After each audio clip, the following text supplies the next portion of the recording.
Introducing the Paddy Power World Darts Championships.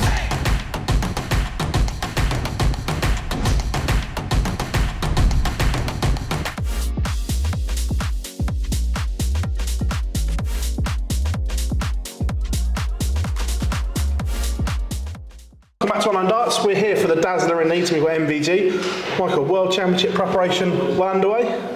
Yeah, of course, definitely. To be here is a good match preparation, I think. To do exhibition like this, you play on the highest level. Today, for instance, I play against... nice sound. Yeah. I play against Luke Humphries, and I think it's good. Get your rhythm going and keep playing on the highest level as possible, and I think that's good for your form. Don't want to talk too much about the World Championships. I'm guessing you're bored of that now, the amount of media that you've done between. I did a few. Yeah, I was going to say we've seen it, but overall, how would you assess your year as a whole if you were looking at it?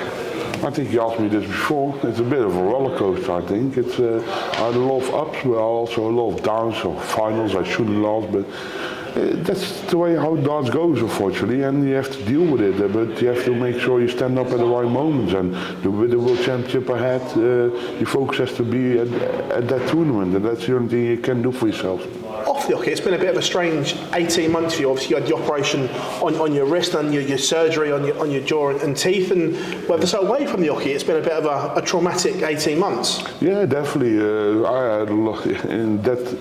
If you talk about that, of course, I had a lot of downs as well. I have one more operation to come. I'm probably gonna do after the World Match Play. But that's the way how things goes in life. But you have to deal with situations, and that's the only thing you can do for yourself. On that, once you've had the second op, is that then procedurally everything done and dusted and it's just a healing process? That's a healing process. Well, then probably 1 or 1.5 year more of the brace and everything, and then after that everything will be alright, I hope. I remember you showed me the pictures of when you first had it done. Was that hard to get used to, that feeling? Of course, what can you do? It's just a process you have to get through yourself. You can be in doubt, you can think about things as much as you want, but if there's something on your mind and there has to be something has to be sorted, you have to deal with the situation, and that's the only thing you can do. Look, you've been at the top of this sport for a long time now. Where does that... I'm trying. Where does that drive come from? Because you've won everything and you've got all the nice things in life that you've ever dreamed of. And how do you stay motivated when you've got everything that you've always wanted? Probably I also got a family. I want to give them also good living when I stop. But also I like to live there. I like to live the life what I do, and I like to have nice holidays. I like to have nice things in life. Yeah, that's the way how it is, and I work hard for it, and I'm proud of it. We talk about darts in general. The sport's getting bigger globally from when you first started, because I'm guessing it was just the UK and Holland when you first started. I can remember we played the UK, for instance, the UK Open tournament. We played in pubs at the beginning of the PDC. Yeah. So that's how long I'm already with the PDC. Now we only play big venues. That's what kind of where they go through. Do you know what I mean? PDC and the PDC Europe and everything put a lot of time into the sport. I think the sport is growing big time, and fair play to them, and of course to all the players who's been involved. Look, you spend a lot of time playing in continental Europe, not just the UK, and these galas you play in Germany, you're now getting 10,000 people for one night. Did you ever dream that it would take off in Europe the way it has?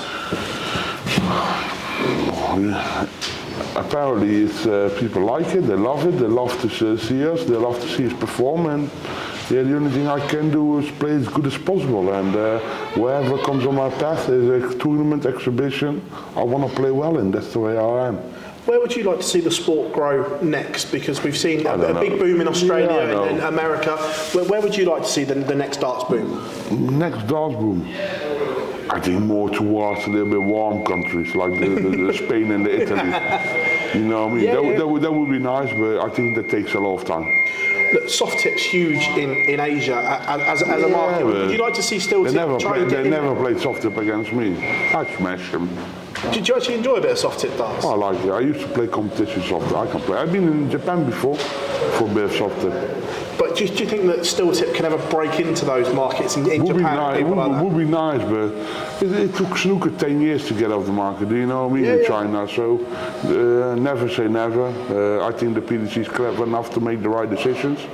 So we wait. We doing well anyway. Do you know what I mean? But don't make stupid mistakes, and just do step by step.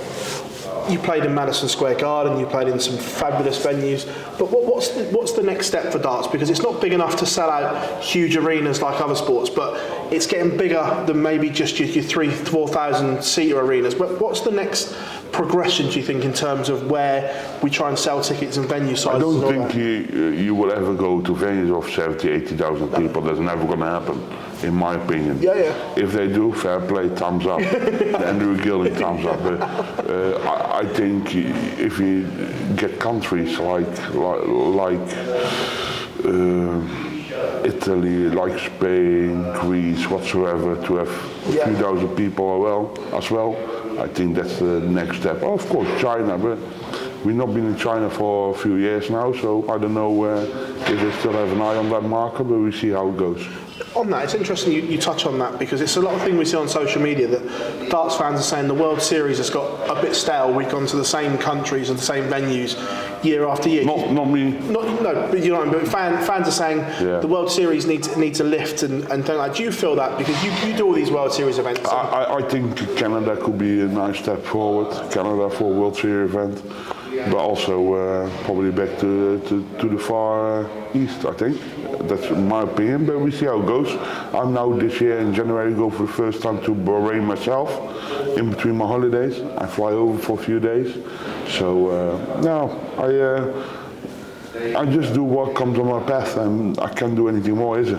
You literally go on World Championships, holiday, Bahrain, back on holiday. Yeah, true. I like that. That's the way how it is. My family's going to stay in Dubai for a bit. In the meantime, I go and do my job. Everyone knows you always go away on holiday in January. That's like your tradition, isn't it? After World Championships, get away and just clear the mind. That's what you have to do. Yeah, you have to have some peace in your mind sometimes, and also spend some time with your family, because especially during the World Championship, the pressure and the intensity is so big that you need to relax a bit. Especially the Premier League is coming really close afterwards, so you have to make sure you do the right thing for yourself as well. We know that you take a break from darts when you feel you need to, but are you going to play a little bit more next year? Because did you feel a little bit underprepared for tournaments where you missed so many Pro Tours? I know they're not high on the agenda, but that's where you get battle ready almost. I know, but I also had a few things like my operations and appointments with doctors and things like that, so you can't always judge everything at the same time. So I'm doing what I think is right for myself, and wherever that is, we're going to see next year. I think it'd be fair to say consistency has been your issue this year. We've seen the astronomical... That's why I said, it's been like a roller coaster, a lot of ups and a lot of downs. That's the way how it is. On two finals in particular, the UK Open and the Players' Championship Minehead have a lot of similarities. You look at it that you're in control of both games. Can you put your finger on why in the same venue you kind of let two finals go exactly the same way? No, I can't put my finger on it at the moment, but I always say never look back, because there's no point to look back. Because you lost the game, you can't change it anymore. The only thing you can change is the future. So that's what I'm aiming for. Everyone talks about your World Championship in 2018 or 17-18, that period there where you were absolutely unplayable, the best World Championship we'd ever seen in terms of numbers. We saw glimpses of that Michael van Gerwen this year consistently, where you put three huge ton plus averages together. Do you feel that level is close again consistently? It starts getting close, because I feel like it, and I think the way how I've been playing, not only in the Play Championship finals, also last week in my exhibitions against top dart players, I think it's coming, and I think it's coming at the right time. And it's now for me to make sure I'm going to use it in the World Championship. I remember when you were at your lowest in 2020, when things weren't going your way, Vincent was on at you all the time and helping you through it. Now, vice versa, Vincent's not in a great place with his career. Are you trying to pick him up now as well, like he did for you? Of course, you have to stand by side. We are good mates. We speak about everything, so you have to stand side by side in good and bad times. That's the way how it is. And if I can help him with anything, of course I will always do it. But now I think for him it's the point there to have a few weeks of a break, get his mind cleared, and then make the choice. Hey, do I still want to do this, or hey, am I going to fully focus myself to give it everything? You know what I mean? Because it's tough now. Because if you give the other players a finger, they take your hand. I've seen it myself, and I know I can play some good darts, but nothing is easy anymore. Do you still think he does want that, or do you think that part of his career is now gone? I think he doesn't want to give up. That's my opinion. Yeah. That's what I think. But I think he definitely should go for it. Clear his mind, and hey, of course, but you need to see, after so many years of World Championships for him, it's hard for him to not be in one now, do you know what I mean? So absolutely. that's a little bit of a sore point, but it's also a reality at this moment, and he has to deal with that, and he has to think about stuff, and that's why he maybe sometimes does too much, think about stuff. He has to release all the negative energy out of his head, but he also had a little bit of problems in his home situation with his family, so a little bit of sickness in his family, so it's quite difficult to judge. Well, we see him as a pundit as well on Viaplay, and he can be quite brutal, which a lot of people like. A lot of people call him. I love him. A lot of people call him the Roy Keane of darts punditry. I don't know if you've seen Roy Keane be a pundit on No. Roy Keane's brutal, like Vincent. And No, is it brutal or is it honest? Both. Or is all the other ones arse lickers? Probably a bit of both. Exactly. People don't want to see the truth sometimes. People don't want to see people telling everyone the way how it is, and that's sometimes quite difficult. Like life after darts, is that something that you'd consider doing, going into punditry or whatever when you don't want to play anymore, or is that not your thing? But not too much. No, just little bits here and there. I remember when you commentated on the European Championships for Vincent's game, I think it was. Yeah, a while ago. I was there, but it was good. Is that something that you'd not fancy doing here and there? You never know what's going to happen in the future, but at this moment I want to fully focus myself on my own career, and of course Vincent, and the rest I don't really care. Night of Champions in London, all 11 PDC World Champions. Yeah, it was a nice evening. Under one roof, first time it's ever happened, and maybe the last time that'll ever happen. Was that a really nice experience? Yeah, definitely. I think I enjoyed it. Yeah. Only not the first bit, because I think Phil was a bit talking a lot of crap, but Phil is Phil, and you know what I mean. Yeah. So I had to put him in his place at some point, but what he did for sports is fantastic, of course. But he needs to cool down sometimes, because he loves his own speech more than anyone else. Do you still think there's a little bit of resentment from Phil in that he still thinks he wants to be doing it but can't anymore? Oh, of course, because he's a competitor, he's a fighter, and he never gives up. So that's something I admire of him. Yeah, absolutely.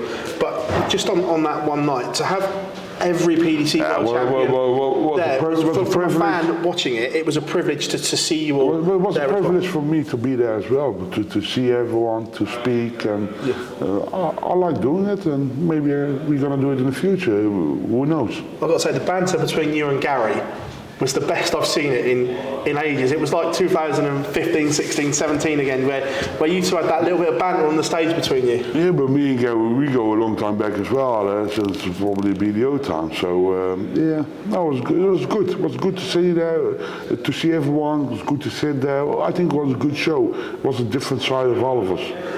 On Gary, I remember last year we did an interview and you called him the part-timer because but he is sometimes. Now he's playing a bit more, and I bet you he's going to play a little bit more next year. That's what I think. It's going to change, but he didn't do enough for a little while. Yeah, absolutely. And he knows that, and everyone will admit that. But that's the way how things is. Well, can you blame him? No, not at all. Exactly. Do you believe him though when he says he'd turn down a Premier League invite if it come? Of course not. Well, everyone knows Gary.